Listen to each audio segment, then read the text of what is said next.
যারা যাবেন জগন্নাথজিকে দর্শনে, জগন্নাথজিকে দর্শন করবার আগে বাবা দুটো বস্তু আগে দেখতে হয়, তবে জগন্নাথ দেখার ফল হয়। একটা হচ্ছে 18 নালা, আর আরেকটা হচ্ছে বাবা জগন্নাথের সামনে আছে গরুর ধ্বস্তম্ভ। আজও আছে বাবা মহাপ্রভুর পরশ করা, কারণ প্রতিদিন ওই গম্ভীরা থেকে মহাপ্রভু মানে সচল ভগবান অচল ভগবানকে দেখতে আসতো। আর ওই গরুর স্তম্ভেতে ঠিক এমনি করে হাত দিয়ে মহাপ্রভু তো একেবারে আজানুলম্বিত ভুজো, লম্বা লম্বা হাত, বিশাল লম্বা মানুষ, তো হাত দুটো ঠিক এমনি করে দিয়ে আড়াল দিয়ে আমার শ্রী জগন্নাথকে দর্শন করত। আজও আছে বাবা গরুর স্তম্ভে জগন্নাথের যখন দেখতো আমার মহাপ্রভু হাতের সেই চিহ্ন। তাহলে আজকে লক্ষ্য করে দেখেন বাবা, সেই যে জগন্নাথ ধামের 18 নালা, এই 18টা ছেলের রক্তেতে হলো 18 নালা। গুন্ডিচা মায়ের 18টা ছেলে বাবা একটা একটা করে বলি দিয়েছে ইন্দ্রদম্ন রাজা নিজের হাতে, আর বলি দিয়ে 18টা ছেলের মাথাটা 18টা ডিমের উপরে দিয়েছে। আচ্ছা বাবা, এখানে আপনাদের একটা মনে একটা ভয় আসছে না? যিনি জগন্নাথ, যিনি জগতের না, আজকে তিনি কিনা 18টা ছেলেকে বলি দিতে বললো, এটা কিরকম? এমনি এমনি নয় মা, সব জিনিসের পিছনে বাবা কারণ থাকবে। এমনি এমনি কি 18টা ছেলে বলি হলো? তাহলে বলি হলো কেন? এখন যে আমরা যাই বাবা, প্রত্যেকটা ভক্ত আমরা 18 নালার উপর দিয়েই যাই। যারা টুরিস্ট বাসে যাই ওই 18 নালার উপর দিয়ে যেতে হবে বাবা। আর ওই 18 নালাটা একটা ছোট্ট একটা নদী ছিল, ছোট্ট নদী। এখন রথযাত্রায় গিয়ে দেখবেন 3টে রথ, তখনকার দিনে বাবা 6খানা রথ ছিল, মানে নদীর ওপারে 3খানা রথ ছিল, আর নদী পার হয়ে এসে এদিকে 3খানা রথ ছিল। তা আজকের এই যে ইন্দ্রদম্ন রাজা, রাজা তো সিদ্ধান্ত নিল যে একটা কাজ করা হোক। কি কাজ? না, এই নদীর উপরে যদি একটা সেতু বানাতে পারতাম তাহলে বাবা আমার ভক্তদের যাতায়াতের অসুবিধে হতো না। তার জন্য সিদ্ধান্ত নিয়েছিল যে একটা সেতু নির্মাণ করা হোক। রাজা তো সর্বদা ধর্মকে আশ্রয় করে থাকে, জগতের মঙ্গলের জন্য সেতু নির্মাণ করবে, সমাজের মঙ্গলের জন্য। তাই বা সেতু নির্মাণের কাজ চলছে বাবা। যতবার একটা একটা করে বিম তৈরি হয়, সকালবেলা বিম তৈরি করে আসে, রাত্রেবেলা গিয়ে দেখে না বাবা বিম ভেঙে নদীর সঙ্গে মিশে গেছে, কিছুতেই বিমান তৈরি করা যাচ্ছে না। জগন্নাথের কাছে গিয়ে কাঁদলো, হে জগন্নাথ তুমি আদেশ দাও, কি আমার এমন অপরাধ, কি এমন ভুল হচ্ছে যে আমি সেতু নির্মাণের কাজ করতে পারছি না? দৈববাণী করলো, ইন্দ্রদম্ন ওই সেতু নির্মাণে তখনই হবে, একটা কাজ করতে হবে, যদি তুমি ওই সেতুর উপরে যদি নরবলি দিতে পারো, মানে একটা একটা বিমের মাথাতে বাবা একটা একটা নরবলি দিতে হবে, তারপরে ওই বিমগুলো থাকবে, না হলে থাকবে না। এখনো আছে বাবা, বহু বহু ব্রিজ করতে গেলে এখনো বাবা নরবলি দিতে হয়। আপনারা অবশ্যই করে জানেন, আমার থেকে আপনারা জ্ঞানী মানুষ, এটা নিয়ম, নরবলি দিতে হয়। ইন্দ্রদম্ন রাজা চমকে উঠল, যতগুলো বিম তৈরি হবে ততগুলো নরবলি, ততগুলো মাথা? বলে হ্যাঁ। ইন্দ্রদম্ন রাজা ভাবলো, জগন্নাথ আমি কার মার বুক থেকে ছেলে আনবো, আর কার মারকে কাঁদিয়ে তার ছেলেকে বলি দিয়ে ওই বিমের মাথাতে দেব? দরকার নেই, আমার নিজেরই তো 18টা ছেলে আছে। হরি বল। তাহলে আমার নিজেরই যখন 18টা ছেলে আছে, আমি অন্যের কোল খালি করব কেন? এ জায়গায়ও বাবা প্রশ্ন রয়ে যায়, জগন্নাথ এত বড় ভুল করতে পারে? এত বড় কথা যে নিজ পুত্রকে বলি দিতে বলছে, এটা কেন দিল, কেন বললো? কারণ গুন্ডিচা মা সন্তান চেয়েছিল বাবা, কিন্তু এমন সন্তান চাইনি যে সকাল হলে কান পাতা দায় হবে। কি বাবা, অনেক অনেক ছেলে আছে না যাদের জন্য কান পাতা দায় হয়ে যায় সমাজে, তা সেই রকম 18টা ছেলে ছিল। ইন্দ্রদম্ন রাজার গুন্ডিচা কেঁদেছিল, হে জগন্নাথ আমার 18টা ছেলের মুক্তির পথ তুমি করে দিও। এটাই হলো বাবা সেই মুক্তির পথ। মনে করো মৃত্যু মানেই তো সে মুক্তি পেয়ে গেল বাবা। হ্যাঁ, আর ভগবান যেভাবে আজকের মৃত্যুটা দেবে অবশ্যম্ভাবী বাবা মুক্তি। 18টা ছেলে কেউ ভক্তিপতি ছিল না বাবা, কেউ ধার্মিক ছিল না, নেশাগ্রস্ত, মাতাল, যুবা খেলে, নারী সঙ্গ, অধার্মিক, গুন্ডিচা সব সময় কাঁদত। তার জন্য জগন্নাথের এই লীলা আছে।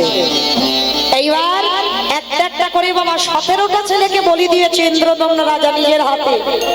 17টা ছেলেকে বলি দিয়ে 17টা বিমের উপরে দিয়ে আছে, আর একটা বিম তৈরি হবে, মানে একটা ছেলে বেঁচে আছে, কোলের ছেলে।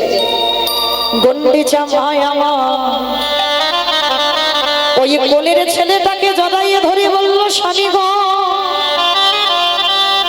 তুমি আমার 18টা ছেলেকে বলি দিলে, আমার দুঃখ নাই, কষ্ট নাই, ব্যথা নাই, কিন্তু আমার একটা সন্তান মা বলার মতো তুমি আমার কোলে রেখে দিও। অসম্ভব।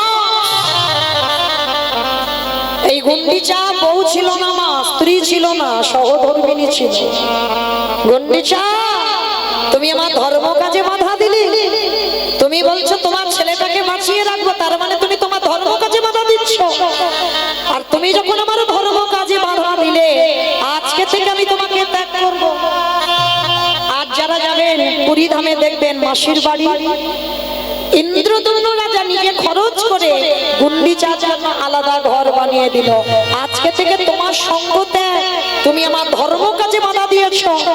গুন্ডিচা মার কাছ থেকে কোলের ছেলেটাকে কেড়ে নিয়ে ওই 18টা ছেলেকে বলি দিল, আর 18টা ছেলের রক্তেতে হলো 18 নালা।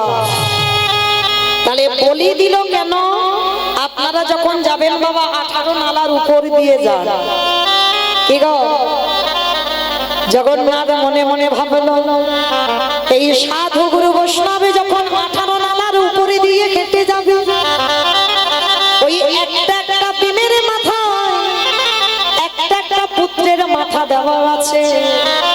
আরে যখন সাধু গুরু বৈষ্ণবদের চরণ ধুলা পাবে, ওই 18টা ছেলের পূর্বপুরুষ তারা উদ্ধার পাবে।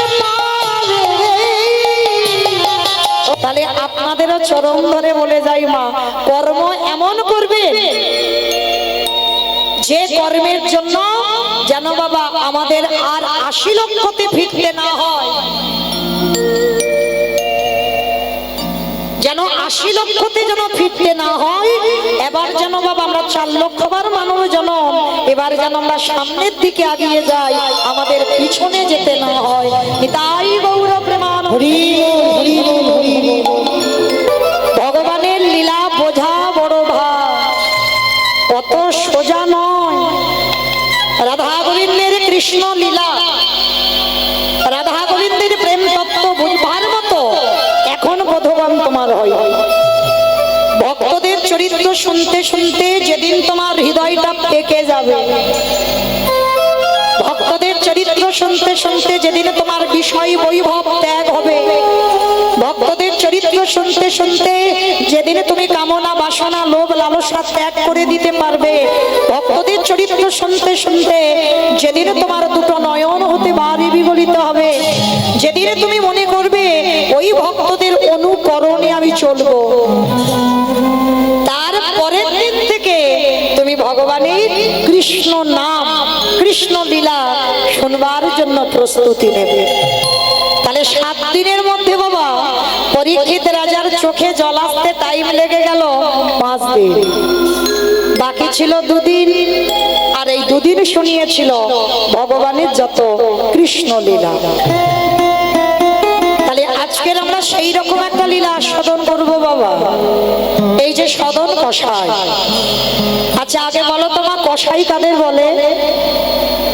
যারা বাড়ি তৈরি করে, যারা ঘর বাড়ি তৈরি করে তাদের নাকি কষাই বলে, তাদের তো রাজমিস্ত্রি বলে।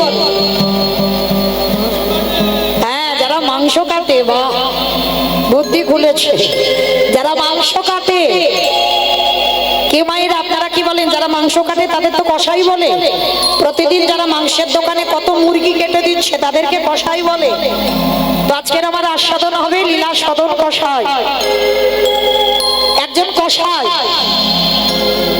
আস্বাদন করবি বাবা। ভগবান কোনোদিন মন্দিরে থাকে না, ভগবান থাকে ভক্তের হৃদয়। তবে সে কোন ভক্ত বাবা? এই আমাদের মতো ভক্ত। আমাদের মানে আপনাদের বলছি না মা, আমি আর আমার এই সম্প্রদায় কটার বলছি। এদের হৃদয়ে ভগবান বাস করবে না। ভগবান বাস করবে কোথায়? আজকে যদি লীলাটা মন দিয়ে শুনতে পারেন, আর যদি মন না থাকে তাহলে বুঝতে পারবেন ভগবান কোথায় বাস করে। এই লীলার মধ্যে আজকের প্রকাশ পাবে। এই সদন কষাই এদের পূর্বপুরুষ বাবা, এদের একটাই ব্যবসা ছিল, মাংসের ব্যবসা। এদের একটাই ব্যবসা, মাংসের ব্যবসা। মানে পূর্বপুরুষ থেকে এরা এই ব্যবসাই করে আসছে। কিন্তু সদন ছোটবেলা থেকে বাবা হৃদয়টা কৃষ্ণ প্রেমে পরিপূর্ণ। সর্বদাই সদনের হৃদয়ে কৃষ্ণ প্রেম, সর্বদা সদনের হৃদয়ে কৃষ্ণ ভক্তি। কিন্তু কেউ বুঝতে পারতো না বাবা। কেন জানো? এত লোক দেখানি ছিল না। যেমন মায়েরা আস্তে মা আস্তে, কথা নয় কথা নয়, এত গুনগুন আওয়াজ হচ্ছে, একটু বন্ধ করো, একটু বন্ধ করো গো, পায়ে পড়ে বলি একটু বন্ধ করো, বড্ড আওয়াজ হচ্ছে। এই সদন কষাই পোশাকে ভক্ত ছিল না বাবা।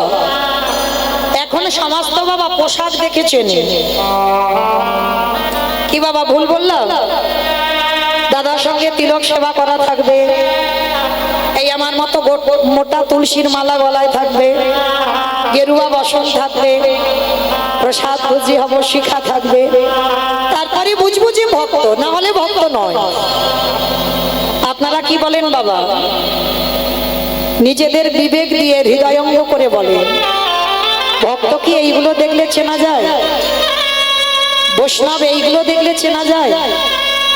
যদি এইগুলো দেখে বৈষ্ণব চিনবেন, তাহলে 12 জন বৈষ্ণবের মধ্যে বাবা বৈষ্ণবদের আচার্য হলেন পরম বৈষ্ণব বাবা ভোলানাথ।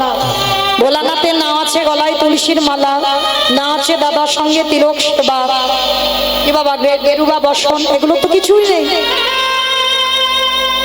অথচ বাবা সেই বাবাকে বলা হচ্ছে 12 জন বৈষ্ণবের মধ্যে সব থেকে বড় বৈষ্ণব। কেন? বাবা আভরণে বৈষ্ণব নয়, বাবার ভিতরটা ছিল বৈষ্ণব। পোশাকে কিছু হয় না বাবা, আগে ভিতরটা তৈরি করো বৈষ্ণবতা। ভিতর তৈরি করে তুমি বাইরেটা সাজাও। ত্রিনাদপি শনিশিন তরুরিব সহিষ্ণুনা অমানিনা মানদেন কীর্তনীয় সদা হরি। হৃদয়টা ঘাসের থেকে আরো নরম করে দাও। ঘাসকে যেমন, ঘাসের উপরে আপনারা বসে আছেন, কই ঘাস একবারও কথা বলে মাথা তুলে বলছে যে তোমরা মৌমিতার কীর্তন শুনছো, শোনো, আমাদের এত কষ্ট করে চেপে বসে আছো কেন? যে গাছ আমাদের অক্সিজেন দেয়, অথচ বাবা সেই গাছের ডালপালাগুলো আমরা ছিটে দিই। গাছ একবারও মাথা তুলে বলে না যে আমি তোমাদের এত এত অক্সিজেন দিই, তোমরা আমার ডালপালাগুলো ছিটে দিচ্ছ কেন? ভক্ত যদি তুমি হয়েছ, বৈষ্ণব যদি তুমি হয়েছ, গাছের মতো বাবা সহিষ্ণুতা অর্জন করতে হবে। অমানিনাকে মান দিতে জানতে হবে। অমানিনা মানে যাকে জগতে কেউ সম্মান করে না, জগতে যাকে নিচু জাত বলে, ছোট জাত বলে, যাকে অসম্মান করে, সমাজ যাকে সম্মান করবে না, তুমি যদি ভক্ত হও তোমাকে তাকে কোল দিতে হবে। তোমার কাছে এগুলো বিচার হবে না, অমানিনাকে মান দিতে হবে, গাছের মতো সহিষ্ণুতা অর্জন করতে হবে, তৃণের মতো ওর থেকেও নরম হতে হবে। কেউ যদি 1000 কটু কথা বলে যায়, একটা গালে চড় দিলে বাবা আর একটা গাল বাড়িয়ে দেবে, মেরে দেখে। ভক্ত হলে কোন রাগ, অভিমান, দুঃখ এগুলো থাকে না। ভক্ত হতে গেলে মা একটা কথা বলে যায়, যদি জীবনে সুখ আসে, সুখে উৎফুল্ল হয়ে যায় না ভক্ত, আর যদি জীবনে দুঃখ আসে, সেই দুঃখেতে বাবা একেবারে লুটিয়ে পড়ে না। কারণ যার জীবনে সুখ ছিল কপালে, তাই সুখ এসেছে। আর দুঃখ এটাও আমার ছিল, তাই আমায় ভগবান দিয়েছে। তাহলে সুখের সময় আনন্দে নাচানাচি করে না, আর দুঃখের সময় একেবারে ধুলায় গড়াগড়ি গিয়ে কান্না কান্না করে না, এরাই হবে ভক্ত। সব সময় একই ভাব তাদের হৃদয়ে থাকে। তো এই সদন পোশাকে বাবা কোনোদিন বৈষ্ণব নয়, পোশাকে কোনোদিন ভক্ত নয়। আপনারাই বলেন না, কেউ যদি সারাদিন সকাল থেকে আর রাত 10টা পর্যন্ত শুধু ওই মাংস কেটে যায়, সারাদিন বাবা শরীরে রক্ত মাংস লেগে থাকে, কত গন্ধ, তাকে দেখলে মনে হবে ভক্ত? কিন্তু সদনের একটা অভ্যাস ছিল। কি অভ্যাস জানো? সর্বদা ওই মাংসের দোকানে মাংস বিক্রি করে আর মাংস কাটে। আর কি বলে জানো? ধলি গৃহ সজ।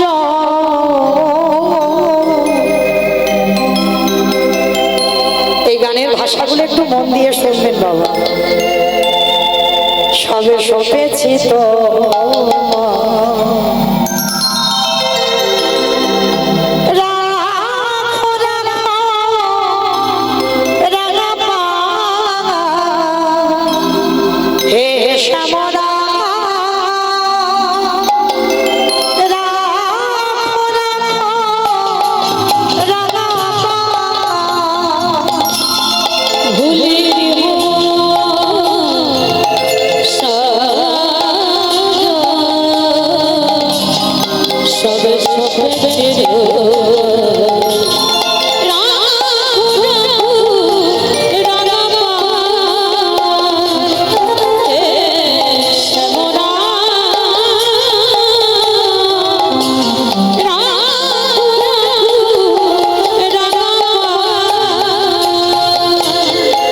সংসারে মধুভূমি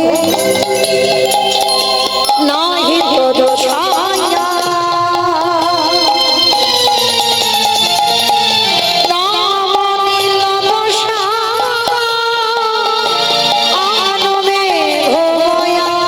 সংসারে মধুভূমি নাহি তোর ছায়া,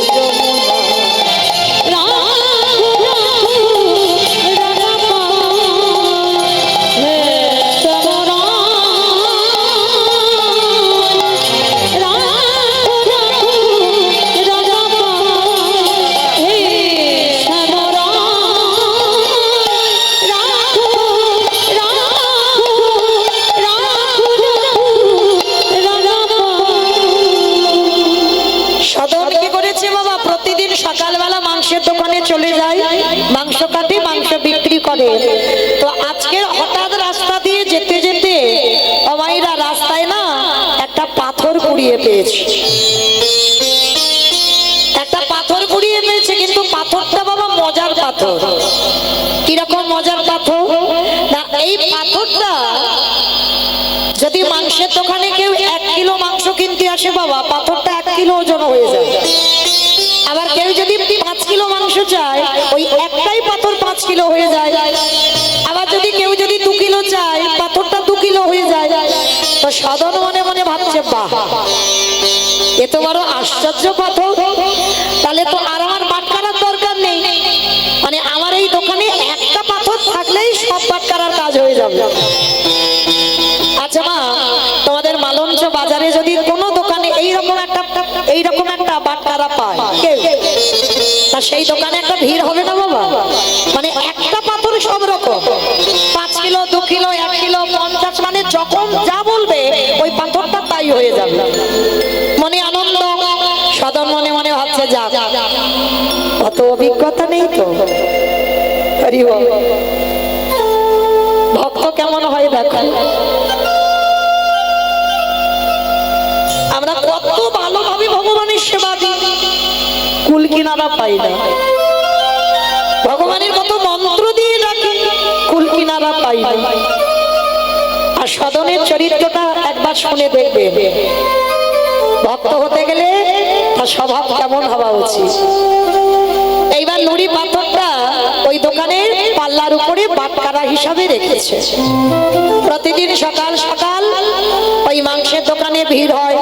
আবার কেউ মাংস না কিনে বাবা পাথরটাকে দেখবার জন্য আসে, মানে আশ্চর্য পাথর। তো হঠাৎ একদিন সকালবেলা এক বৈষ্ণব ওই পথ দিয়ে যাচ্ছে, আর যেতে যেতে বাবা ওই পাল্লার উপরে ওই নুড়ি পাথরটাকে দেখতে পেয়েছে। আর যেই না নুড়ি পাথরটাকে দেখতে পেয়েছে, সঙ্গে সঙ্গে বৈষ্ণব বাবাজি ছুটতে ছুটতে এসেছে। সাধন,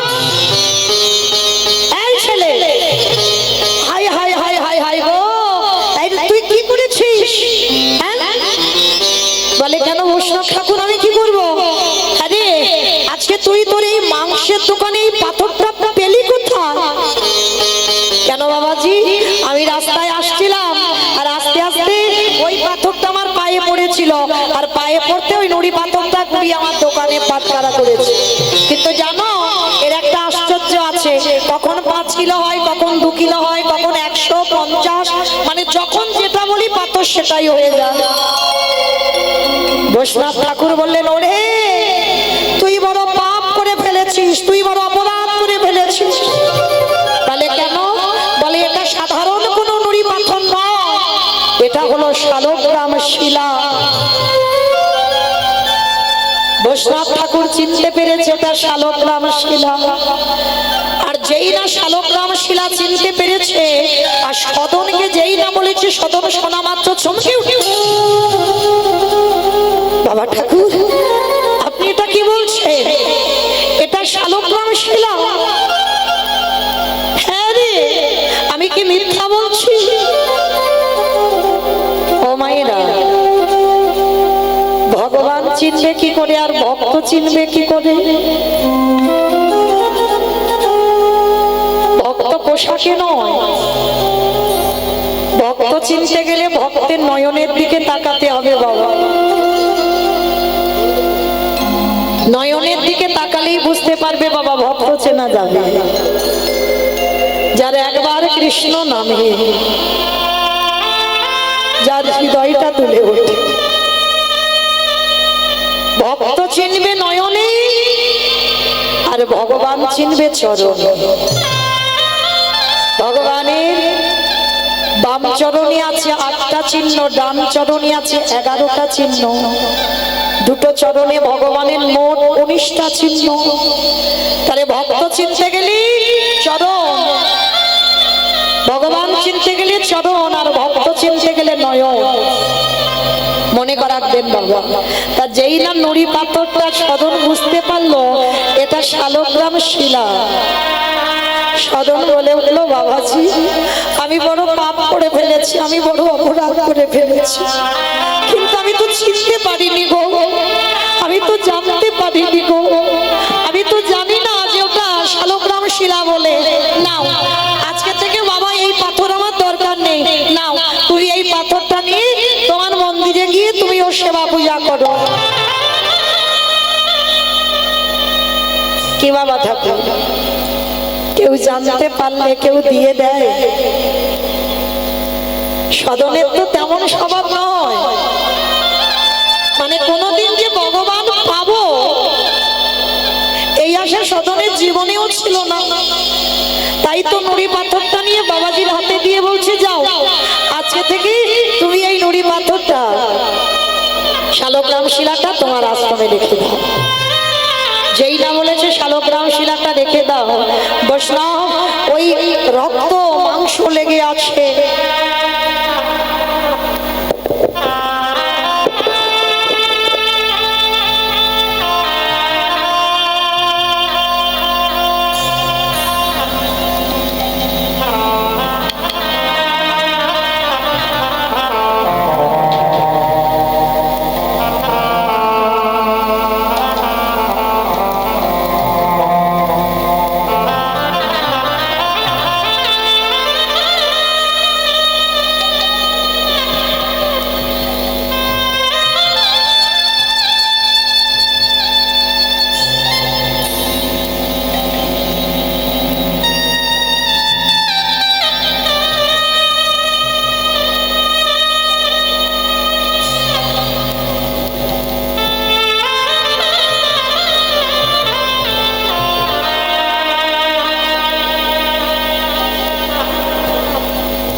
হরে কৃষ্ণ নিতাই গৌর প্রেমানন্দে হরি বল হরি বল। তার সাধন কি করেছে বাবা? ওই শালগ্রাম শিলাটা বাবাজির হাতে তুলে দিয়ে বলছে, বাবাজি তোমার মন্দিরে গিয়ে রাখো। বাবাজি তাড়াতাড়ি করে শালগ্রাম শিলাটা নিয়ে ঘরে গেছে বাবা।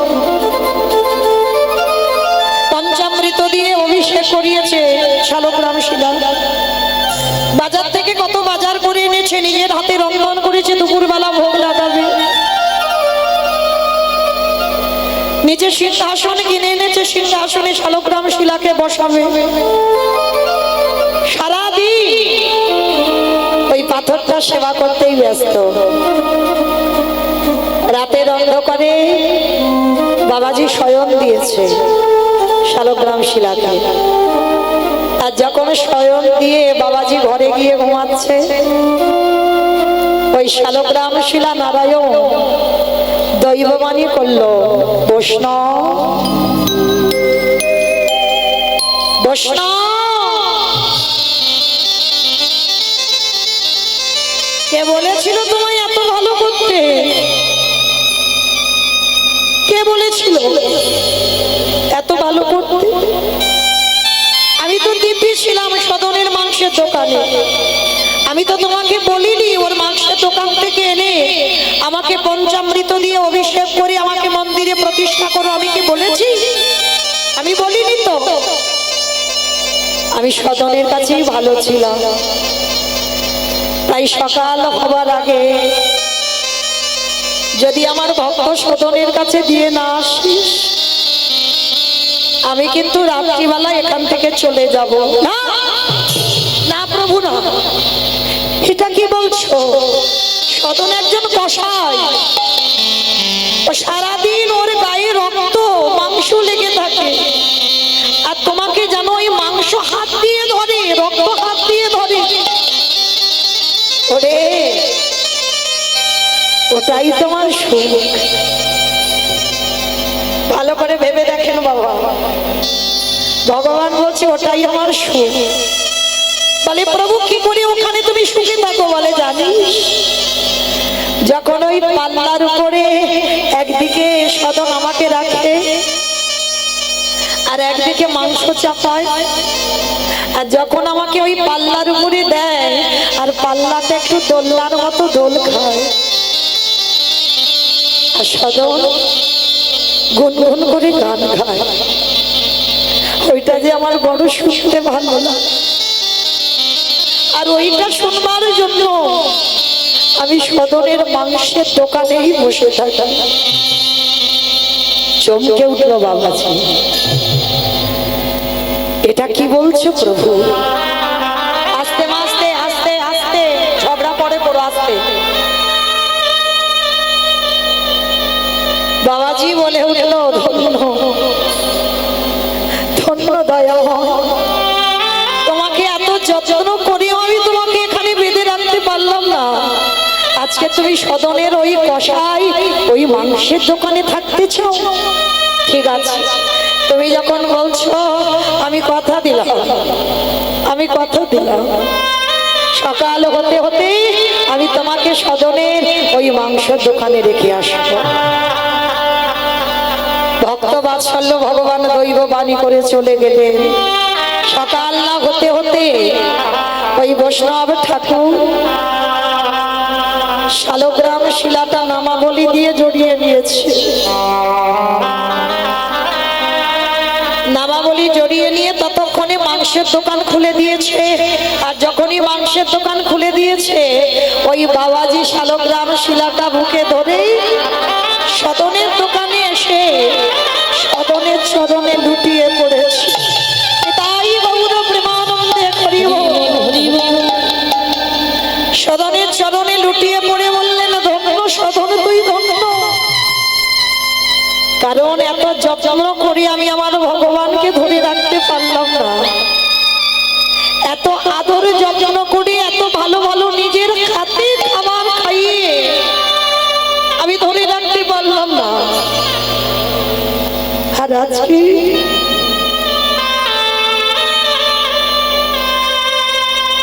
তুই মাংসের দোকানে বসে সারা জীবনের মতো আমার ভগবানকে কি দিদি এ কি করছো বাবাজি? আমার আমার চরণ ছুঁয়ো না, আমার চরণ স্পর্শ করো না, এতে আমার অপরাধ হবে।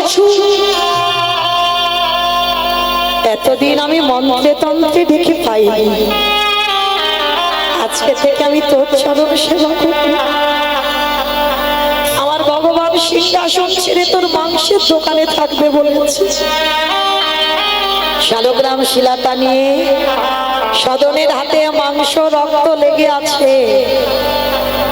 বাবাজি ওই শালগ্রাম শিলাটা নিয়ে সদনের হাতে তুলে দিয়েছে। সদন ওই ভগবানকে কোনোদিন তো বুঝতে পারিনি, কোনোদিন ভগবান জ্ঞানে দেখেনি। বাবা ভগবানকে বক্ষে জড়াইয়ে ধরে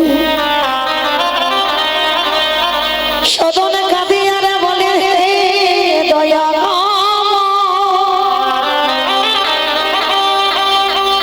আমি জীবনে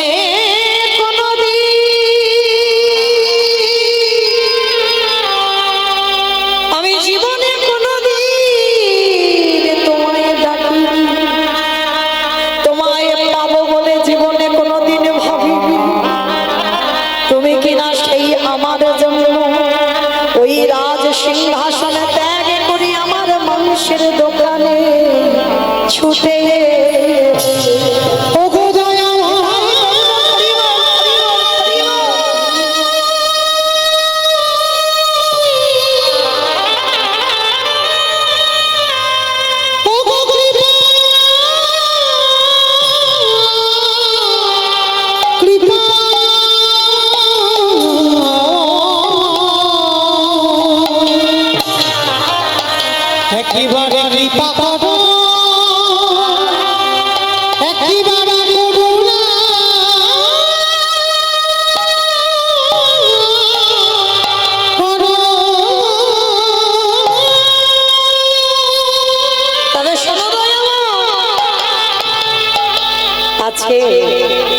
তুমি যদি আমার জন্য রাজ সিংহাসনে ত্যাগ করে তুমি যদি আমার মাংসের দোকানে আসতে পারো, আমিও কথা দিলাম আজকে থেকে আমি এই মাংসের ব্যবসা বন্ধ করে দেব।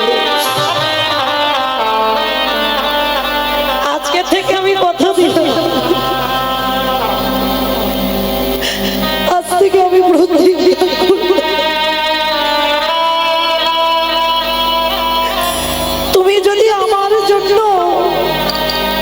সিংহাসন ত্যাগ করে আসতে পারো, আমিও কথা দিলাম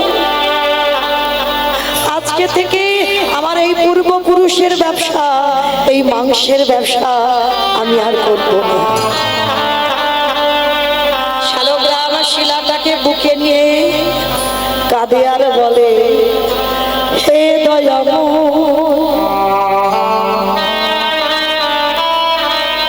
জীবনে কোনোদিন তোমায় চিনি না, সেই যদি কৃপা করে ভালো দিলি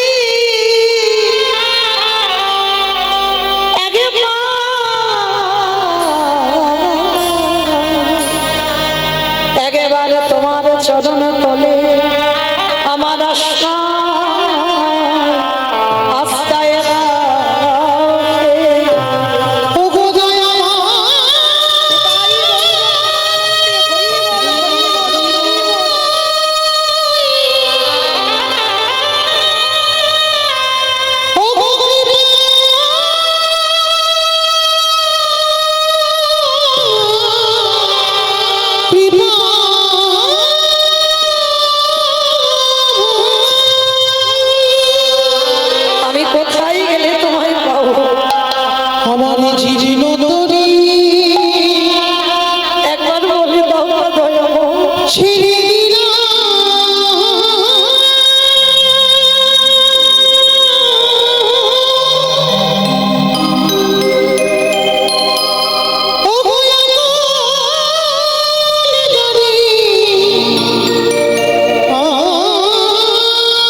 আর তোমার চরণে আশ্রয় দাও।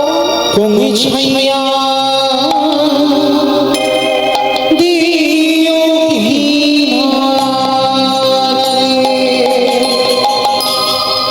আমার হৃদয় তরি ছেড়ে দিলাম।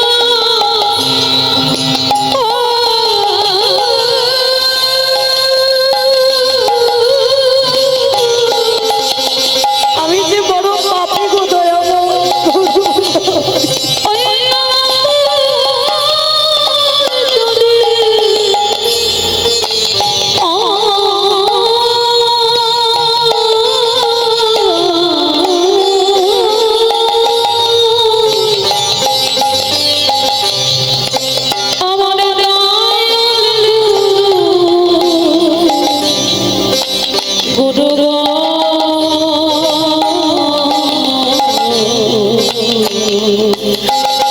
এবার তোমার পরিচয়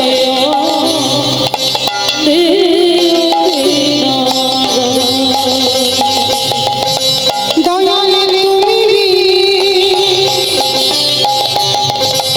এ দূরে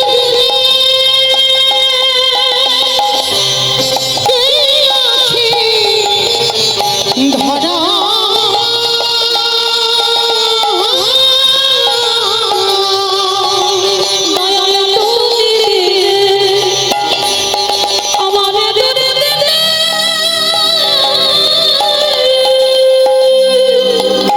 আমি আর সংসারে থাকবো না দয়াময়।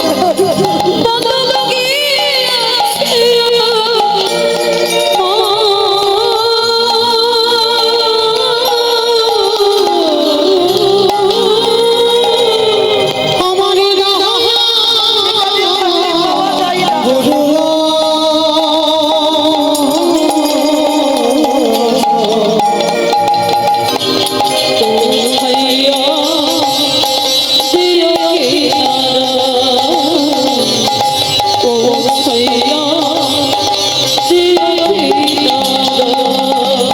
আমার দাদি মাছি সবই গেল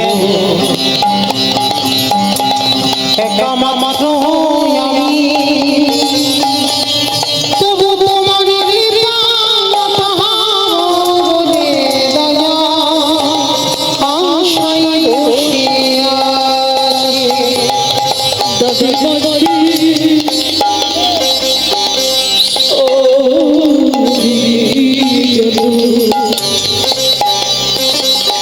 আর যে পারি না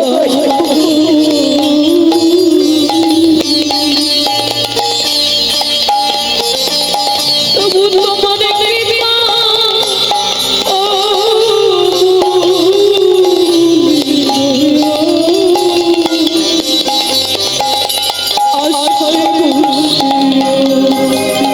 দয়ালে তুমি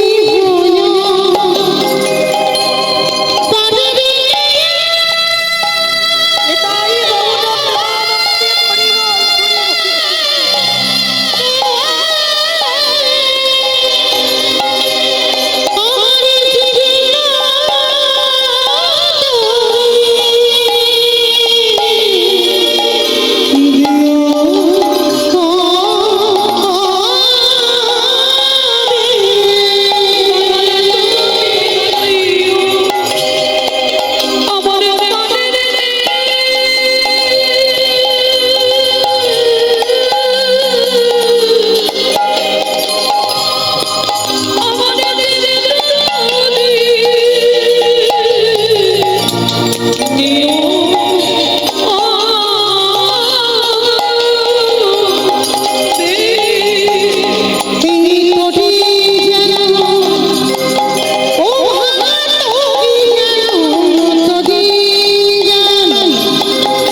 ছাই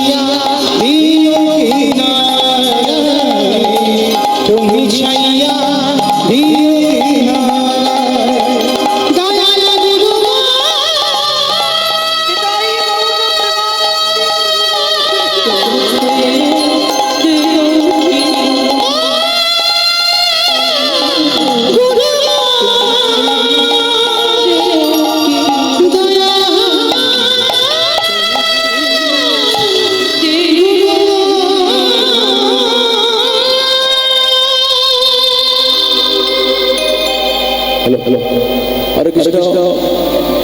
একটা অসাধারণ মুহূর্ত। তো আমরা এখন আমাদের শিল্পীকে সম্বর্ধনা জ্ঞাপন করব।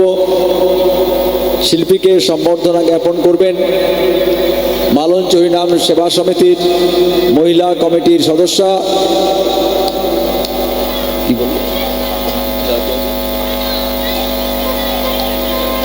লতিকা মণ্ডল ও অর্চনা ঘোষাল। লতিকা মণ্ডল ও অর্চনা ঘোষাল শিল্পী মৌমিতা ঘোষকে উত্তরীয় ও মোমেন্টো দিয়ে সম্বর্ধনা জ্ঞাপন করবেন। বিশেষ ঘোষণা, যারা সেবার ঘরে দায়িত্বে আছেন তাদের উদ্দেশ্যে বলছি, আপনারা সেবার ঘরে চলে যান এবং নিজ নিজ দায়িত্ব বুঝে নিয়ে কাজে লেগে পড়ুন। যারা সেবার ঘরে দায়িত্বে আছেন আপনারা সেবার ঘরে চলে যান।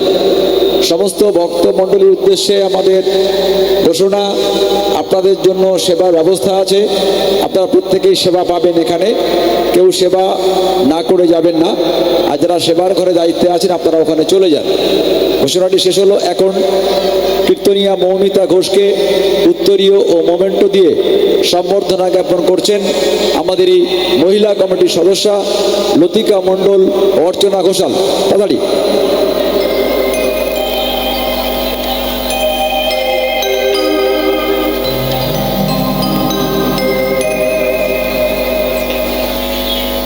হ্যালো, মায়ের হলুদ ধরি।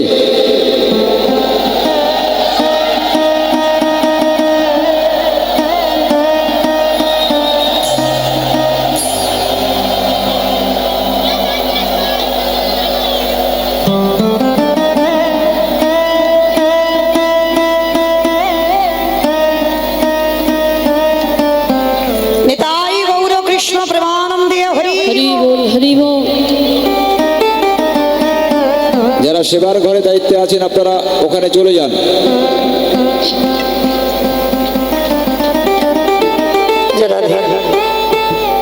আজকে সেই সদন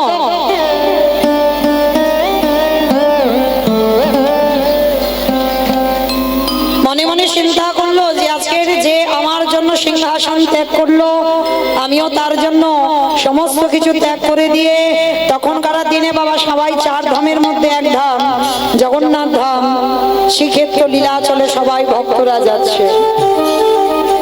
উত্তরপ্রদেশ থেকে ভক্তরা সবাই পাগলের মতো আসছে বাবা জগন্নাথ ধামে প্রভু জগন্নাথকে দেখবার জন্য। তো আজকে সাধন মনে মনে ভাবলো, প্রভু আমিও যাব। আমি তো জানি না তোমাকে দেখতে কেমন। এখনকার দিনে বাবা যেমন জগন্নাথের ছবি দেখা যায়, মোবাইলেও পাওয়া যায়, তখনকার সময় জগন্নাথের ছবি বলতে নেই বাবা, কোনোদিন দেখেনি সদন যে জগন্নাথ দেখতে কেমন। তো আজকে ওই শালগ্রাম শিলাটা নিয়ে চিরজনমের মতো সদন সংসার ত্যাগ করে, নিজের পূর্বপুরুষের ব্যবসা ত্যাগ করে জগন্নাথ দর্শনের জন্য ছুটে যাচ্ছে। দল বেঁধে ভক্তরা বৈষ্ণব মন্ডলী সবাই যাচ্ছে পুরী ধাম, আর তাদের সঙ্গে দলে ভিড়ে গেছে সদন। কিন্তু সদন কসাই সবাই তো চেনে, নাম ডাক আছে ওদের দোকানে, পূর্বপুরুষের দোকান বলে কথা। তো এইবার সবাই দেখা মাত্র সদনকে বলে বলেন, এই ছেলে, এই তুই সেই কসাই না? সবে সত্য সত্য তুই এই মস্তক মন্ডন করে গলায় তুলসীর মালা পরি তুই আমাদের সঙ্গে ভিড়েছিস? হ্যাঁ, তুই একজন পাপী মানুষ। আর তোকে যদি আমরা কেউ ছুঁয়েও দিই আমাদের অপরাধ হয়ে যাবে, আমাদের সাধন ভজন সব নষ্ট হয়ে যাবে। আর তোকে বলে রাখলাম তুই কোনোদিন আমাদের সঙ্গে যাবি না। সবাই দূর দূর করছে সদনকে। সদন নিজে নিজে অনুতপ্ত হলো, সত্যি তো আমি তো বড় পাপী গো, সারাদিন কত প্রাণ হত্যা করেছি, সারাদিন। আমার মতো পাপী আর কেউ আছে বলে মনে হয়? আমার মতো পাপী আর কেউ? সদন কি করেছি বাবা? যে মেন রাস্তা হয় বাবা, ওই রাস্তার পাশে দেখবে একটা বাগান আগান ছোট ঝোপঝাড় থাকে না, রাস্তার পাশে তো ঝোপঝাড় থাকে বাবা। সদন ওই মেন রাস্তা দিয়ে যাচ্ছে, যাচ্ছে না, ওই কাঁটার ঝোপ আছে, ওই জঙ্গলের পথ দিয়ে হেঁটে হেঁটে যাচ্ছে। কারণ সদন তো জানে না জগন্নাথ মন্দির কত দূর আর কোথায়, ওদেরকে দেখে দেখে যাবে, তাই ওদের সঙ্গে যাচ্ছে না, যাতে সদনের ছায়া না পড়ে, তার জন্য সদন ওদের সোজাসুজি উল্টো পথ ধরেছে। আর ওই যে কাঁটার ঝোপ, পায়ে জুতো নয়, পরনে একটা পোশাক আছে আর বুকে আছে ওই শালগ্রাম শিলা। চরণে কত কণ্টক বিধিগ্ন হয়েছে জগন্নাথ। যত কষ্ট হোক, যত দুঃখ হোক, যত ব্যথা বেদনা হোক, আমি আসছি তোমার কাছে, আমি আসছি। আমাকে দেখতেই হবে, তোমাকে দেখতে কেমন, তোমার চরণ পাবার জন্য সবাই কাঁদে, আর তুমি নিজে আমার কাছে ধরা দিয়েছো। আমি তোমার কাছে আমি তোমাকে ধরিনি, তুমি আমার কাছে এসেছো, তাহলে আমি কিন্তু তোমার কাছে যাব। ওই কাঁটা জবে যেতে যেতে সন্ধ্যা হয়ে গেল। আর যখনই সন্ধ্যা হয়ে গেল বাবা, এক পুকুর পাড়ে সদন বসে আছে। আমাইরা ভগবানের কেমন পরীক্ষা দেখো, এমনি এমনি নয়। ভক্তি পথে যদি তুমি নেমেছো না, ভগবান পদে পদে তোমাকে বিপদে ফেলবে, পদে পদে আঘাত পাবে, কষ্ট পাবে, দুঃখ পাবে, ব্যথা পাবে, বেদনা পাবে। আর ভগবানের কাছে যদি, ভগবানের যদি চরণের দাস হও, আমি সবার কাছে একটাই কথা বলে যাব, ভগবানের কাছে কোনোদিন সুখ চেব না, ভগবানের কাছে কোনোদিন শান্তি চেব না, ভগবানের কাছে কোনোদিন বড় লোক হতে চেব না।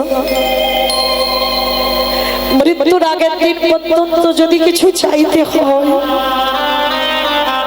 ভগবানের কাছে একটাই জিনিস চাইবেন, মা কৃষ্ণ সারা জীবন আমায় দুঃখ জ্বালা যন্ত্রণা দেব না। কেন জানো? যত দুঃখে থাকবে তত কৃষ্ণ তোমার কাছে থাকবে। আর যেদিন তোমার জীবন থেকে দুঃখটা চলে যাবে, চিরজনমের মতো তোমার কাছ থেকে তোমার কৃষ্ণ চলে যাবে। ভগবান বলেছে না, যে করে আমার আশ তারে করি সর্বনাশ। নয় বাবা, ভগবান জীবনে ভক্তি সর্বনাশ করে না। যে করে আমার আশ তারে করি সর্বনাশ। সর্বনাশ কি করে করতে পারে বাবা? ভগবান বলেছে না, ভক্ত আমার মাতা পিতা, ভক্ত আমার গুরু, ভক্ত আমার রেখেছে নাম বাচ্চা কল্পতরু। ভক্ত যেদিন সেবা দেয় সেদিন সেবা পায়, ভক্ত যেদিন না দেয় সেবা উপবাসী যায়। আমি যে ভক্তি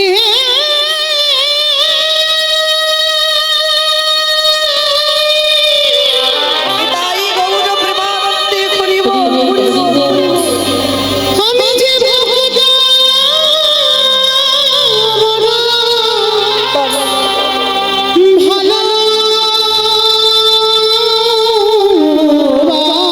ভালোবাসি, আমি যে ভক্ত ছাড়া ভক্ত ছাড়া রহিতে না।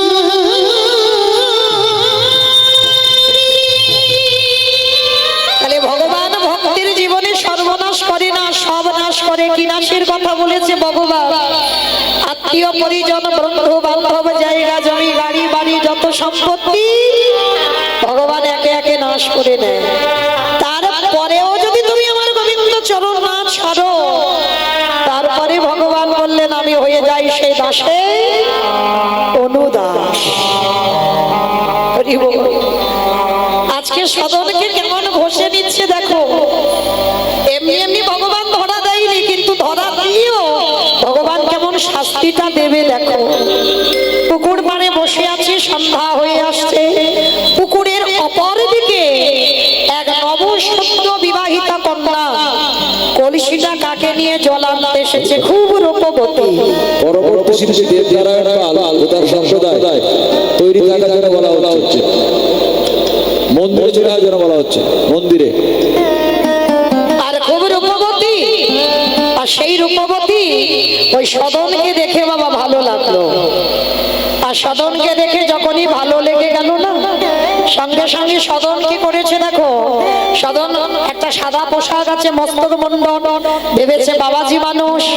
তো সেই নবসত্য বিবাহিতা কন্যাটা বলে উঠলো, শোনো ও বাবাজি, সন্ধ্যা হয়ে এসেছে, আর এরকম পুকুর পাড়ে বসে থাকবে সারা রাত, রাত্রিটা আমার বাড়িতে কাটাবে।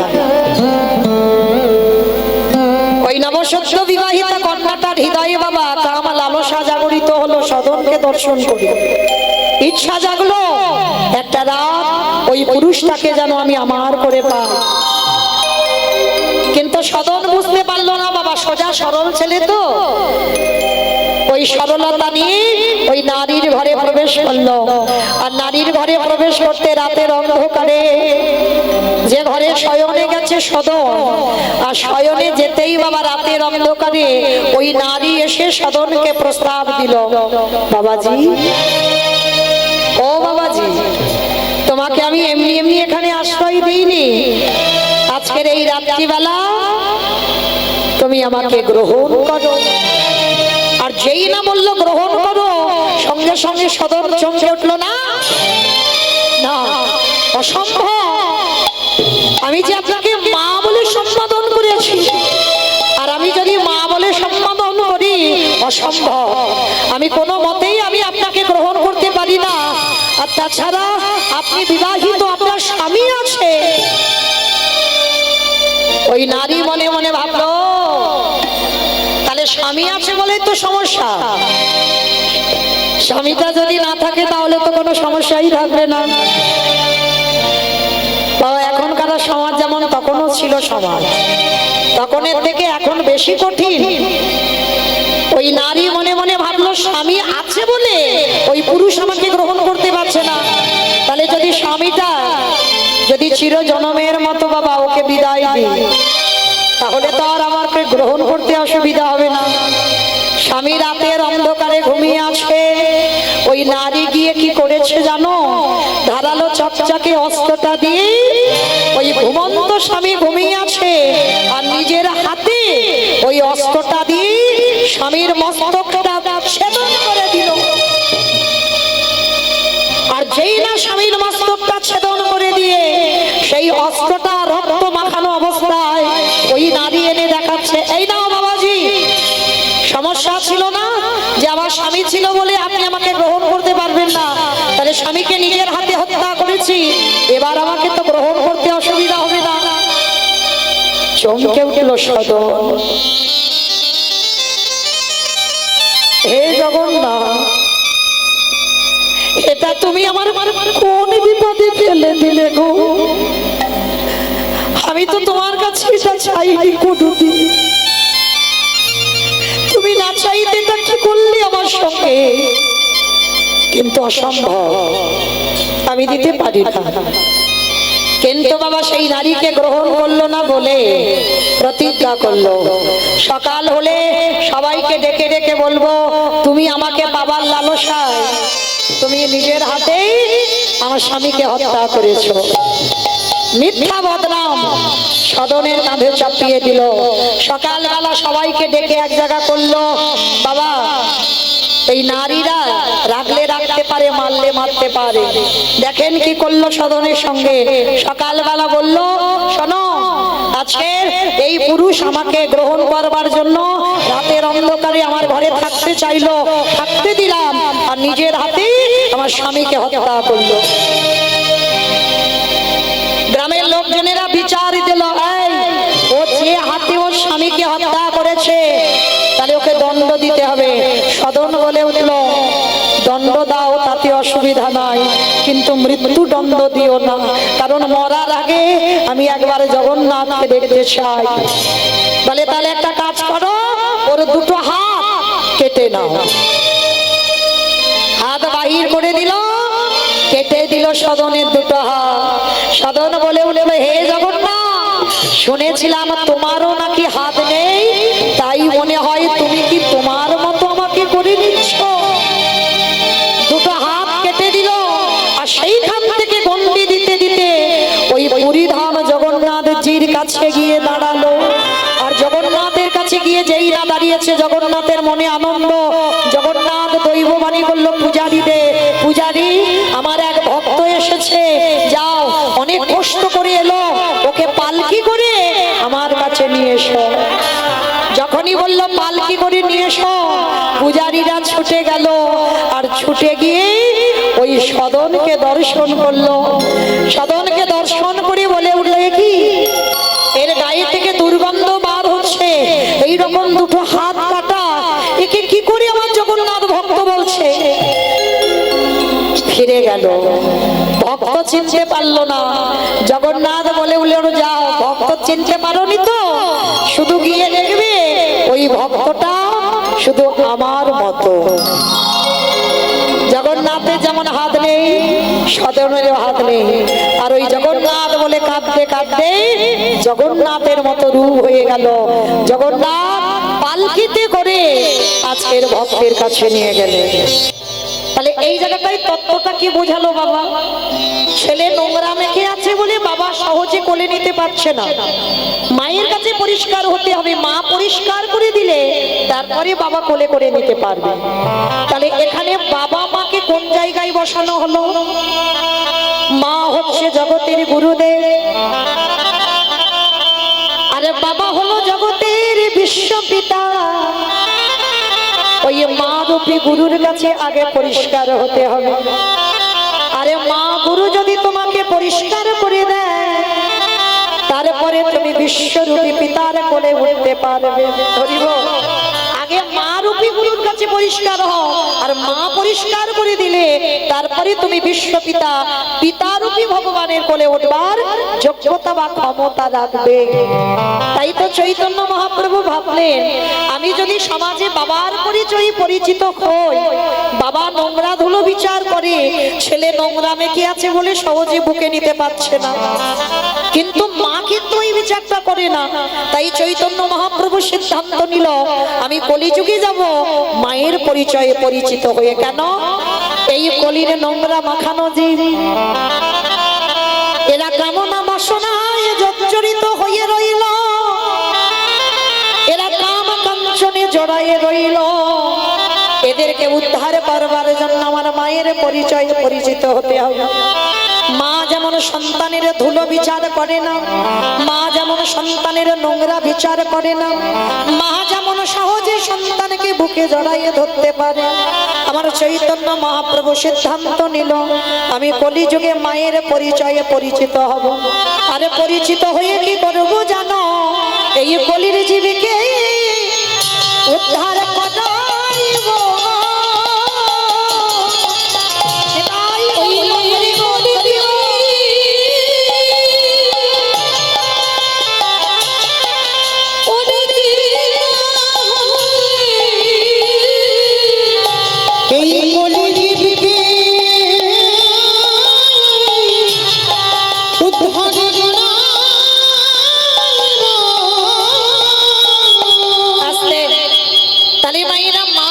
ঠাকুরানী বাবা জগন্নাথ মিশ্র। কিন্তু বাবা এখানে আমাদের একটা জানার বিষয় আছে, আমার চৈতন্য মহাপ্রভু কিন্তু সচিমায়ের প্রথম গর্ভের ছেলে নয়, সচিমায়ের দশম গর্ভের ছেলে হলো নিমাই। প্রথম গর্ভের ছেলে নিমাই নয়, প্রথম গর্ভে তো সচিমার আটটা কন্যা সন্তান হয়েছিল মা। একটা নয়, দুটো নয়, তিনটে নয়, আটটা কন্যা সন্তান হলো। অদ্বৈত আচার্যের প্রণামে দেহ রেখেছিল বাবা। নবম গর্ভে এলো বিশ্বরূপ, তাকেও প্রণাম করেছিল অদ্বৈত আচার্য গোসাই। 12 বৎসর 16 বৎসর বয়সে মাকে কাঁদিয়ে চিরজনমের মতো সর্বত্যাগী সন্ন্যাসী হলো। দশম গর্ভে নিমাই এলো, সেই নিমাই 24 বছর বয়সে মাকে চিরজনমের মতো কাঁদিয়ে, বধূ বিষ্ণুপ্রিয়াকে কাঁদিয়ে, সারা নবদ্বীপী বাসীকে কাঁদিয়ে চলে গেলেন সর্বত্যাগী সন্ন্যাসী হয়ে। কিন্তু এখানে আমরা একটা জানার বিষয় আছে বাবা, ভগবানের মা একটু অনুভব করবেন বাবা, কীর্তন মানে একটু নারকেলের মতো, এইটা ভুলে যাবেন না। কীর্তন মানে নারকেল, না নারকেল দেখেছো তো? বলে তার দেখবো না গ্রামাঞ্চলের মানুষ। তো যারা যারা নারকেল দেখেছো মা, দেখবেন নারকেলের বাইরে একটা খসা আছে, খসাটা ছাড়ালে কি বাবা আমরা নারকেল পাবো? ভিতরে গিয়ে দেখবে বাবা আরো বেশি শক্ত জিনিস, সেই শক্তটাকে ভাঙতে হবে। আর শক্তটা ভাঙার পরে বাবা ভিতরে ওই সাদা রঙের শ্বাসটা যদি টেনে ছাড়াতে পারো, ওইটা যদি আস্বাদন করতে পারো, তাহলেই বুঝবে তুমি নারকেলের স্বাদটা কেমন। তাহলে কীর্তন বিষয়টা বাবা ঠিক ওই রকম, একটু তলিয়ে যেতে হবে, ভিতরে গেলেই তবে রস পাওয়া যাবে। তাহলে আমাদের মতো মা নয়, যে ভগবানের মা, তিনি কেন বাবা 10-10টা ছেলে মেয়ে হারাচ্ছে? হরি বল। আমরা গ্রামাঞ্চলের মায়েরা যদি আমাদের একটা সন্তান মারা যায়, আমরা গ্রামাঞ্চলে কি বলি? মা, সে নারী নাকি কোনো শুভ কাজে লাগে না। কি মায়েরা বলেন তো? সে নারীর নাকি মুখ দেখে কোথাও গেলে নাকি আমাদের যাত্রা অশুভ হয়, ওই নারীর হাতের দান নাকি শুদ্ধ নয়। আমরা বলি বাবা, কিন্তু এইগুলো শাস্ত্র বিধান দেয়নি, এগুলো আমাদের বিধান, আমাদের মন গড়া কথা। তাহলে যে নারীর প্রথম সন্তান মারা যায়, তার মুখ দেখলে যদি যাত্রা অশুভ হয়, তাহলে চৈতন্য মহাপ্রভুর মা সচিমা তো প্রথম 8টা মেয়ে হারালো। তাহলে আপনারা আমরা কি বলবো বাবা? সকালবেলা উঠে যদি ক্যালেন্ডারে নিমাইয়ের মাকে দর্শন করা হয়, তাহলে আমাদের দিনটা খারাপ যাবে? যাবে না। তাহলে বলো কেন যে কোন নারীর প্রথম সন্তান মারা গেলে তার মুখ দেখে কোথাও গেলে যাত্রা শুভ হয়, শুভ কাজে লাগে না? এগুলো আমাদের কথা বাবা, এগুলো কোনোদিন শাস্ত্রে বিধান দেয়নি। কারণ একটাই কথা মনে রাখবে, সে তার কর্মভোগ করছে, তার জন্য এই নয় যে তাকে তুমি দেখলে বাবা ওটা তোমার যাত্রা শুভ হবে। সে তার কর্মের শাস্তি পাচ্ছে, যেমন কর্ম করবে বাবা তেমন তো ফল পাবে।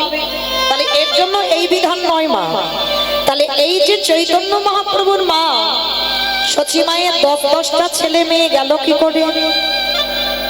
মনে রাখতে হবে বাবা, কাঁদালে কাঁদিতে হয়, এ কথাটা মিথ্যা নয়।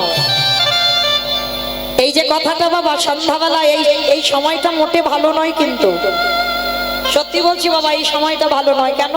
দিনের শেষ হলো আর সন্ধ্যা শুরু হলো, এই সময়টা হচ্ছে একেবারে ভালো নয়। মানে সবার কাছে কলি আসতে চায়, যাতে কৃষ্ণ ভজনে বাধা হয়।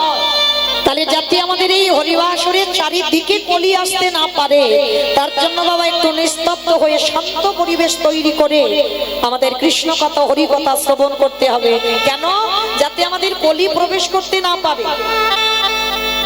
তাহলে আমরা জানবো ভগবানের মা কি এমন অন্যায় করেছিল, কি এমন পাপ করেছিল, যার জন্য বাবা 10-10টা ছেলে মেয়ে চলে গেল। ওই যে বললাম বাবা, কাঁদালে কাঁদিতে হয়, এ কথাটা মিথ্যা নয়। তুমি যদি কাউকে জীবনে কষ্ট না দাও, তুমি তো জীবনে কষ্ট পাবে না। তুমি যদি কাউকে জীবনে দুঃখ না দাও, তুমি তো জীবনে দুঃখ পাবে না। তুমি যদি কাউকে জ্বালা যন্ত্রণা না দাও, তুমি তো জীবনে জ্বালা যন্ত্রণা পাবে না। তাহলে তোমার কর্মফলের শাস্তি পেতে হবে বাবা। মহাভারতে গান্ধারী 100টা পুত্র কুরুক্ষেত্রের মাঠে প্রাণ হারালো, এমনি এমনি নয়। কি বাবা, গান্ধারী কি এমনি এমনি সন্তানগুলো হারিয়েছিল? যে গান্ধারীর পাপের ভরা পূর্ণ হয়ে গেল মা, ভালো করে চেয়ে দেখেন, সেই 108 জনম আগে, 108 জনম আগে গান্ধারী যে অপরাধ করেছিল, সেই অপরাধ 108 জনম পরে আসছে। আপনারা আমরা মনে মনে ভাবি বাবা, এ জন্মে একটা অন্যায় করলাম, কেউ তো জানলো না, কেউ তো দেখতে পেল না।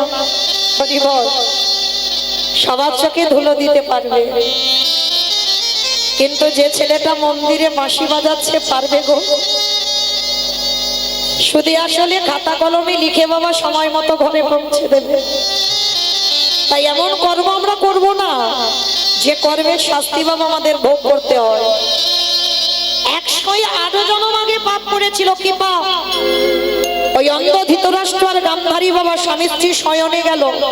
108 জনম আগে একজন ব্রাহ্মণ আর একজন ব্রাহ্মণী ছিল। বিয়ে হলো, পরের দিন হলো কাল রাত্রি, তারপরের দিন হলো ফুলসজ্জার রাত। আর ওই ফুলসজ্জা রাত্রিতে বাবা শয়নে গেছে, আর হঠাৎ ব্রাহ্মণী দেখছে উপরে একটা মাকড়সা জাল বিস্তার করে আছে। আর মাকড়সাটা বাবা গর্ভবতী ছিল। দেখবেন বড় বড় মাকড়সার বাবা পেটে একটা করে ডিমের থলি ঝোলে না। তা ব্রাহ্মণী স্বামীর কাছে বায়না করলো, স্বামী তুমি আর আমি যদি শয়নে যাই ওই মাকড়সা আমাদের দর্শন করবে, তাই কৃপা করে তুমি মাকড়সাটাকে পেরে দাও। তো ফুলসজ্জা রাত্রে স্ত্রী বায়না করলো, স্বামী তো দেবেই বাবা, স্ত্রীরা আবদার মেটাতে। তো যখনই মাকড়সাটাকে পেরে দিল, ব্রাহ্মণী মাকড়সাটাকে ধরে ওই পেটে থেকে ওই সাদা রঙের থলিটাকে টেনে ছিঁড়ে নিয়ে গেল। শুধু ছেড়ে নিল না মা, ওই থলিটাকে নিয়ে যেই না মাটিতে আছাড় দিল, দেখা গেল ছোট্ট ছোট্ট ডিম বার হচ্ছে। আর যখনই ওই ডিমগুলো বার হচ্ছে না, ব্রাহ্মণী কি করেছিল দেখো বাবা। অনেক মায়েরা আছে দেখবেন ওই পিঁপড়ের শাড়ি যখন যায় না, এই বাম পায়ের বৃদ্ধ আঙুল দিয়ে একবার টিপে মেরে দেয়। অপরাধ নিও না, গান্ধারীর কি পরিণতি হলো দেখো আজকে। ওই ডিমগুলো যখনই পড়লো, আর আনন্দে ব্রাহ্মণী কি করেছিল জানো, বাম পায়ের বৃদ্ধ আঙুল দিয়ে ওই ডিমগুলোকে একটা একটা করে টিপে টিপে মারছে। মাকড়সা উপরে ডুব করে কেঁদে উঠলো, খেয়ে দয়াম তুমি তোমার খাট দিলে না, তুমি তোমার পালঙ্ক দিলে না, তুমি তোমার থাকার জায়গা দিয়েছিল ওখানে। আমি তো কোনো অন্যায় করিনি, আমি তো কোনো অপরাধ করিনি, বিনা অপরাধে তুমি আমায় পুত্র হারা করে দিলে। তবে একদিনের জন্য যদি তোমায় ভালোবেসে থাকি, একদিনের জন্য যদি তোমায় ডেকে থাকি, আমার পুত্র প্রাণ হতে পারে। আজকে যেমন আমার সন্তানরা পৃথিবীর আলো বাতাস পেল না, আমিও অভিশাপ দিলাম ওই ব্রাহ্মণীকেও আমার মতো কোনো না কোনো জন্মে শত শত পুত্র হারাতে হবে হবে হবে। ভক্ত বাৎসল্য ভগবান বললেন তথাস্তু, তাই হবে। কথা দিলাম মাকড়সা, তুমি যেমন ওই ব্রাহ্মণী যেমন তোমার সন্তানদের পৃথিবীর আলো বাতাস পেতে দিল না, তোমার চোখের সামনে তোমার সন্তানদের হত্যা করলো, আমি কথা দিলাম কোনো না কোনো জন্মে ওই ব্রাহ্মণীর শত শত পুত্র আমি নিজের হাতে নেব।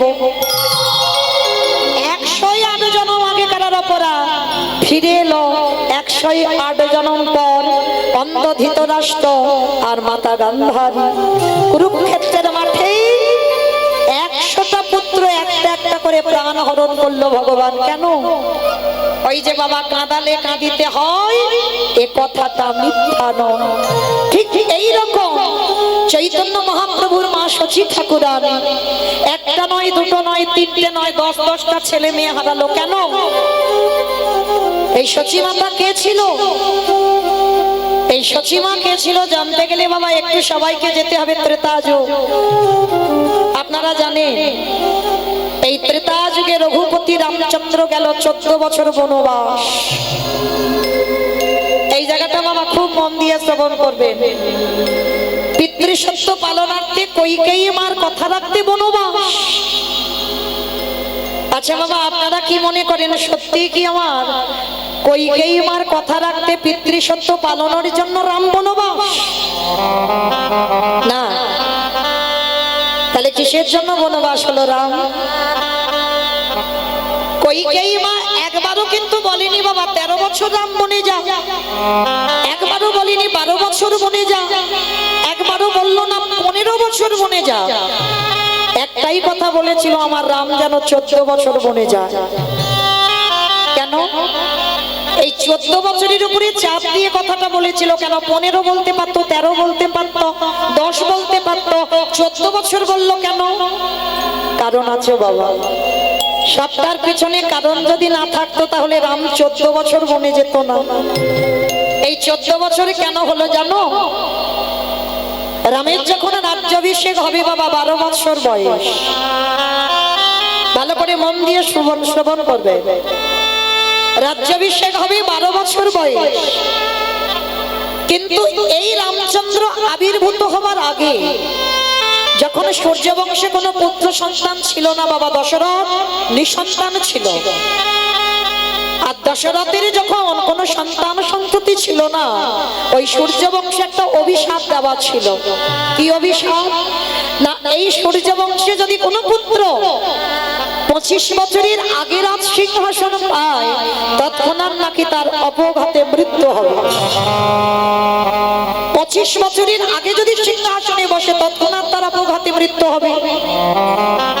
তো দশরথ কথাটা শোনা মাত্র হেসে উড়িয়ে দিয়েছিল, হায় রে, আমার সূর্যবংশে কোনো সন্তানই তো নেই, আর অভিশাপ দিচ্ছে, অভিশাপটা লাগবে কার? কিন্তু বাবা বহু বছর পর এই অভিশাপের কথা দশরথ ভুলে গেল। পুত্রষ্টি যজ্ঞ করে রাম লক্ষ্মণ ভরত শত্রুঘ্নকে পেয়েছিল, কিন্তু যখন 4 পুত্র পেল, অযোধ্যাবাসী বাবা সাজো সাজো রব, অযোধ্যায় যেন আনন্দের রোল উঠেছিল, সবাই আনন্দে উৎফুল্ল হয়ে উঠল। কিন্তু ভুলে গেল বাবা সবাই সূর্য বংশের অভিশাপের কথা। দশরথের তো মনেই ছিল না। যখন রাজ্যাভিষেক হবে বাবা 12 বছর বয়স, অযোধ্যায় চারিদিকে আলো আলোকিত হয়ে যাচ্ছে, চারিদিকে বাদ্যি বাজনা, রামের অভিষেক হবে। কইকেয়ী মা ঘরে বসে, একজন মায়ের মনে ছিল বাবা, যেটা হচ্ছে কইকেয়ী মা, ঘরে বসে হিসাব করে নিল, রামের এখন 12 বছর বয়স, ওর বাবা ভুলে গেছে অভিশাপের কথা। তাহলে এখন 12 বছর বয়স, আর যদি 14 বছর বনবাস হয়, তাহলে আর 12 14তে কত হলো মা? গণনা চলছে, 12 14তে কত? 27 26। তাহলে 25 বছরের আগে সিংহাসনে বসলে অপঘাতে মৃত্যু। তা কইকেয়ী মা হিসেব করে নিল 26 বছর পর তারপরে যদি এসে সিংহাসন পায়, তখন তোমার রামের অপঘাতে মৃত্যু হবে না।